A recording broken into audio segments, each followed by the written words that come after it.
আজ নীল ষষ্ঠী, তাই মহেশ্বরকে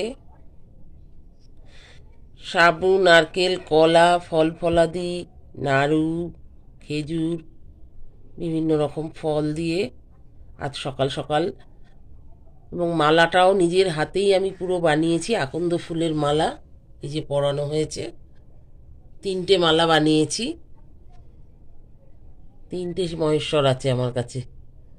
এটা হচ্ছে প্রাপ্তিযোগে আমার কাছে এসেছে মহেশ্বর। তো 3টে মালা সকাল সকাল বানিয়ে ফেলেছি। সংসারের সমস্ত কাজকর্ম সেরে স্নান করে এই পুজোটা দিয়ে উঠলাম। এটা হচ্ছে 5টি ফল দিয়ে আজকে নীল পুজোটা করলাম। তারপর সাথে তো আছে আমার গপু আছে। গপু তো আজ সব নতুন নতুন জামা কাপড় পরেছে, চলো দেখাই। এই যে গপুর দিদি সমস্ত নতুন নতুন জামা কাপড়, গয়না গাটি, গলার নেকলেস, বাঁশি, চুড়ি, সমস্ত, চুলটা অবধি, মুকুট সমস্ত নতুন এনে দিয়েছে। তিনি এখন বসেছেন খেতে।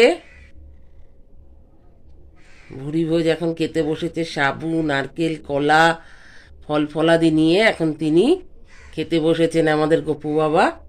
দেখেছো কত সেজেছে আজকে। পয়লা বৈশাখের সাজ আজকেই সে সেজে ফেলেছে। অবধি আজকে আমার নীল পুজোটা সম্পন্ন করলাম। তোমরা সকলে ভালো থেকো, সুস্থ থেকো। নিচে এই জায়গাটা আমি অনুষ্ঠিত করেছি নীল পুজোটা।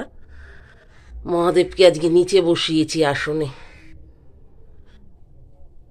তো এইভাবে পুজোটা আজকে আমি সম্পন্ন করলাম। খুবই ছোট আমার ফ্ল্যাট, তার মধ্যেই আমি যতটুকু পারি আর কি করি।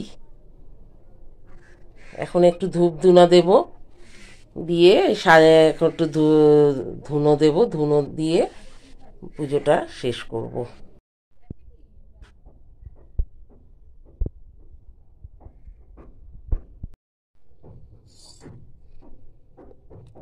ওম নমঃ শিবায় নমঃ। ওম নমঃ শিবায় নমঃ। ওম নমঃ শিবায় নমঃ।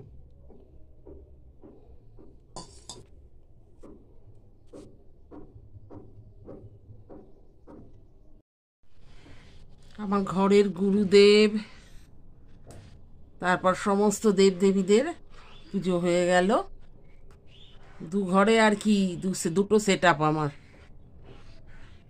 সমস্তটা হয়ে গেল। এইভাবে আজকে আমি আমার নীল পুজো, সকল দেবদেবীদের আজকে আশীর্বাদ আমি নিলাম। পুজোও হয়ে গেল। চলো এই অবধি।